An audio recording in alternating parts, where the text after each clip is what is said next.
یہ امام نسائی رحمۃ اللہ علیہ نے اپنی کتاب سنن نسائی کے اندر روایت کی ہے، اور اس حدیث کو عام طور پر لوگ محدثین گنگی روایت کرتے ہیں، یعنی یہ حدیث گنگی ہے۔ آپ تعجب کریں، حدیث بھی گنگی ہے۔ گنگی کا مطلب ہے کہ زبان نہ ہو، زبان سے بولتے نہیں، صرف گنگی۔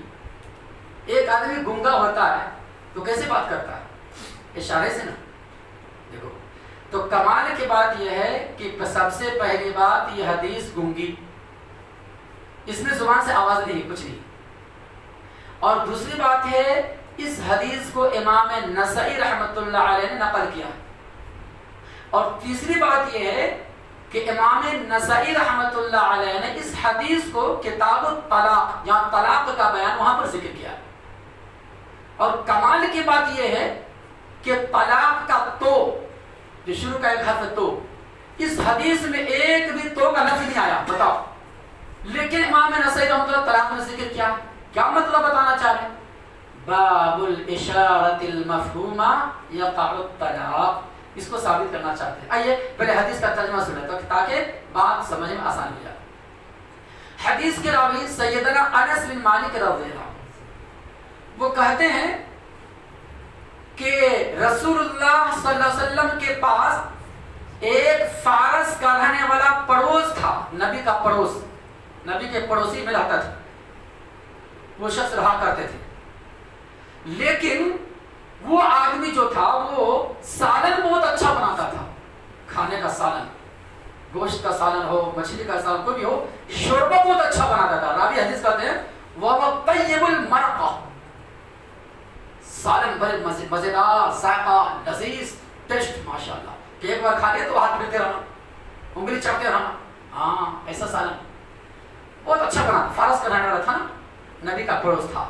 تو کہتے ہیں کہ وہ شخص ایک دفعہ نبی اکرم صلی اللہ علیہ وسلم کے لیے بہترین سالن بنا کر تیار کیا، زبردست شوربہ والا، ذائقہ دار۔ اور وہ تیار ہونے کے بعد نبی کے پاس آئے اور اب آ کر کر رہے فَأَوْمَأَ بِيَدِهِ، ہاتھ سے اشارہ کر رہے، اللہ کے نبی کو سلام کلام کے بعد ہاتھ سے اشارہ کر رہے، زبان سے کچھ نہیں بول رہے، سب اشارہ ہی اشارہ، پورا اشارہ ہی میں کام ہو رہا ہے۔ اللہ کے نبی کی طرف اشارہ کرتے ہوئے کر رہے اللہ کے نبی، بس۔ تو رسول اللہ صلی اللہ علیہ وسلم کے پاس آپ کی پیاری بیوی سیدہ عائشہ صدیقہ رضی اللہ عنہا موجود تھی۔ تو اللہ کے نبی سوچے میں اکیلے کیسے جو ہے، اکیلے ہم کو بلا رہے ہیں، اور نبی بیوی موجود یہیں پہ، ان کی بھی دعوت مل جائے تو اچھا ہے۔ تو اللہ کے نبی اشارہ کیے، ان کی بات سن کر کے ہاتھ سے، دیکھو یعنی میں اور میرے ساتھ میری بیوی عائشہ یہ بھی جاننا چاہتے ہیں کہ ان کی بھی دعوت ہے کہ میں اکیلا ہوں، دونوں ساتھ میں۔ تو وہ شخص کرنے لگے لا، بس یعنی کہنا چاہ رہا ہے کہ نہیں صرف آپ آئیے، آپ اپنے بیوی کو مت رہیے، اشارہ کر رہے ہیں۔ تب نبی اکرم صلی اللہ علیہ وسلم نے کہا تھا اللہ، اسی اشارہ کرتے ہیں، تب میں نہیں چاہتا۔ یہ اللہ کے نبی اکرم صلی اللہ علیہ وسلم اشارہ کیے۔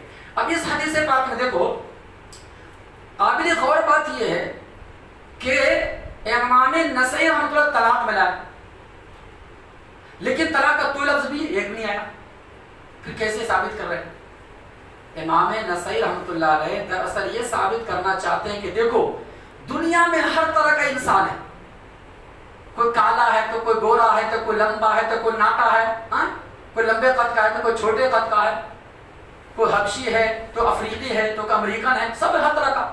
اللہ نے ہر طرح کے لوگوں انسان کو دنیا بنایا، اور ہر رنگ کا، ہر مختلف زبان کا۔ تو کبھی کبھی ایسا بھی ہوتا ہے کہ دنیا میں کچھ انسان ایسے بھی ہیں جن کو زبان نہیں آتی، وہ بات نہیں کر سکتا، گونگا ہے، ایسے ملے گا آپ کو۔ اب وہ ایسے گونگا آدمی کے لیے کیا کرنا؟ کیا گونگے کی شادی نہیں ہوتی؟ ہوتا ہے، اس کی بھی، اس کے بال بچے ہوتے ہیں۔ تب گونگا آدمی کیسے بات کرے گا؟ ظاہر سی بات ہے ان کے زیادہ تر بات پورا کا پوری بات اشارے سے ہوگا، اس لیے کہ زبان تو آتی نہیں، تو اشارے سے بات کریں گے۔ تو یہاں امام نسائی بتانا چاہتے ہیں کہ اگر کوئی اشارے سے طلاق دینا چاہے اور ان کا اشارہ سمجھ میں آ جائے پورے واضح طور پر، کنفیوز نہ ہو، شکوک و شبہات کا شکار نہ ہو، ڈاؤٹ بھی نہ ہو، بلکہ اپنے شوہر مرد کا اشارہ سمجھ لے اچھی طریقے سے، کہاں یہ طلاق دینا چاہتے ہیں، طلاق کی طرف اشارہ کر رہے ہیں، اچھی طریقے سے اگر سمجھ میں آ جاتا ہے تو اشارہ سے بھی طلاق ہو جاتا ہے۔ اللہ اکبر، یہ بات ہے۔ باب الاشارۃ المفہومہ یقع الطلاق، بس تو چونکہ اشارے والی روایت ہے، پوری روایت اشارے سے ہو رہی ہے، تو یہاں بتانا چاہتے ہیں کہ اگر اشارے سے کوئی طلاق دینا چاہے اپنے بیوی کو اور وہ اشارہ سمجھ میں آتا ہو، مبہم نہ ہو بلکہ واضح ہو، کلیئر ہو، تو اشارہ سے بھی طلاق ہو جاتی ہے، اور یہ بھی اس پہ ثابت ہو جائے گا، اور یہ فتویٰ ہے خود نبی اکرم صلی اللہ علیہ وسلم کی اس حدیث پاک سے امام نسائی رحمۃ اللہ علیہ اس کو ثابت کرنے کے لیے حدیث لائے ہیں۔